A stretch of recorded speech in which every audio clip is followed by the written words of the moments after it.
এটার মেয়াদ কবে দেখেন তো আমাকে একটু। 2024 সালে ডেট চলে গেছে। এদিক দিয়ে কি ভিতরে ঢোকার যা রাস্তা? মেয়াদ উত্তীর্ণ ওষুধ কি করেন ভাই? হ্যাঁ কি আছে ভেতরে? এখানে নাই, মানে এখানে কোনো মেয়াদ উত্তীর্ণ ঔষধ নাই। এখানে তো রাখার সুযোগ নাই। এখানে রাখলে তো আপনি আমার কথা শুনেন, এখানে যদি আপনি রাখেন তাহলে এখান থেকে তো ভোক্তাকে দিয়ে দিতে পারেন।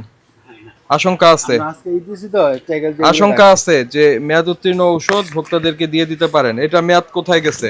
এটার মেয়াদ কবে দেখেন তো আমাকে একটু। কাইটটা বিক্রি করছেন কেন? রাখেন উপরে রাখেন দেখি একটু। এটার মেয়াদ কবে? এই চারটা ওষুধের মেয়াদ কবে? তার মানে এগুলি মেয়াদ চলে গেলে মেয়াদ কেটে তারপরে বিক্রি করেন? আপনি আসেন একটু, এই নিচের ড্রয়ারটা খোলেন।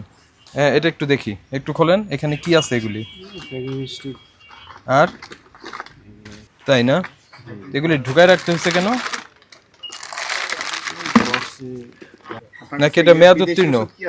স্যাম্পল রাখেন? না না, এগুলো কোথায় পেয়েছেন? কোনো আমদানিকারকের তথ্য নাই, এমআরপি নাই, কত দামে বিক্রি করেন এগুলো? বিদেশি আর কি ঔষধ আছে আপনাদের বলেন ভাই? আমরা খুঁজে বের করলে ফাইন হবে আপনার, আপনার দিলে। বিদেশি ঔষধ নাই, ঠিক আছে। এটা একটু খোলেন তো নিচেরটা। নিচের এগুলি কি? ওই নিচেরটা সিরিঞ্জ, ওই নিচেরটা একটু দেখি প্লিজ দয়া করে। ওই নিচেরটা একটু দেখাবেন, একদম নিচেরটা। হ্যাঁ গজ, মানে সার্জিক্যাল গ্লোভস আর কি। যে মেয়াদ টেয়াদ আছে এটা তো জানেন তাই না? এগুলি কিন্তু সচেতন থাকতে হবে। হ্যাঁ অনেক সময় মেয়াদ চলে যায়, সেগুলি যদি আবার মানুষ ব্যবহার করে তখন কিন্তু ঝামেলার মধ্যে পড়বে। সব সময় আপনারা চেক করে রাখেন তাই না? 2 মাস পরে পরে। এটা 2024 সালে ডেট চলে গেছে। এই 2024 সালে মেয়াদ উত্তীর্ণ। এগুলি রেখে দিয়েছেন কি মনে করে বলেন তো? প্রশ্ন আমাকে করলে আমি তো এটার জবাব দিতে পারবো না। এখানে কিন্তু আপনার মেয়াদ সহ আছে। এখানে রাখেন রাখেন রাখেন রাখেন, মেয়াদ সহ আছে। এটা কি হয়, এই যে প্লাস্টিকটা আছে না, এটার একটা নির্দিষ্ট টেম্পার থাকে।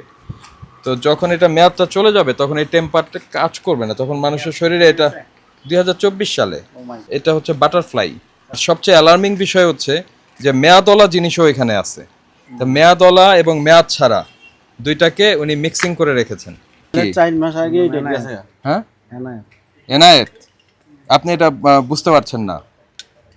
25 সালে 4 মাস আচ্ছা এনায়েত আপনি বুঝতে পারছেন? আচ্ছা ভাই আপনারা তো এখানকার কর্মচারী, হ্যাঁ আপনারা তো ব্যবসায়ী, তো আপনি যদি বুঝতে না পারেন, এই শোনেন এনায়েত এদিকে আসেন।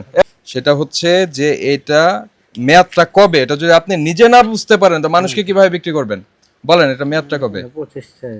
25 আবার বলে 25 ভালো করে বলেন তারিখটা কি, মানে এটা কি? এটা ই লেখা যে ই মানে কি? Expired date. হ্যাঁ তো কবে গেছে এটার ডেট? এক্সপায়ার হয়েছে কবে? 4/25 এপ্রিল 25, 2025 সালের এপ্রিল মাসে। এটা কি মাস? 26 জুলাই মাস। তো এটা রেখে দিয়েছেন কি মনে করে, মানে আপনার কি উদ্দেশ্যে রেখেছেন এটা?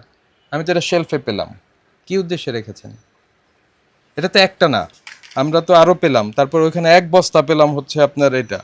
মানে আপনার এই প্রতিষ্ঠানটা এই মেয়াদ উত্তীর্ণ সার্জিক্যাল আইটেম, মেডিকেল অ্যাক্সেসরিজ বলবো না, এটা কি বলবো, এটাকে কি বলেন? Surgical item. সার্জিক্যাল আইটেম, মেয়াদ উত্তীর্ণ ওষুধ, এগুলি রেখে কি করছেন? আবার এখানে দেখেন মেয়াদ কাটা ওষুধও আমরা দেখছি কেন? আচ্ছা শোনেন, ভোক্তা অধিকার সংরক্ষণ আইন 2009-এর 51 ধারা এবং আপনার 37 ধারা, এগুলিকে আমলে নিয়ে আপনাকে 1 লক্ষ টাকা ফাইন করা যায়। আপনি এগুলি সব সরাবেন আজকে, দরকার হলে বিক্রি বন্ধ রেখে এটা পুরা যত জায়গায় এই ধরনের মেয়াদ উত্তীর্ণ ঔষধ এবং আপনার এই সার্জিক্যাল আইটেম এগুলি আছে এগুলি সব সরাবেন, ডিস্ট্রয় করবেন। এই শর্তে আমরা 30,000 টাকা ফাইন করছি আপনাকে, জরিমানাটা পরিশোধ করেন। এগুলো সরাবেন, এগুলো সব তথ্য সহ রাখতে হবে।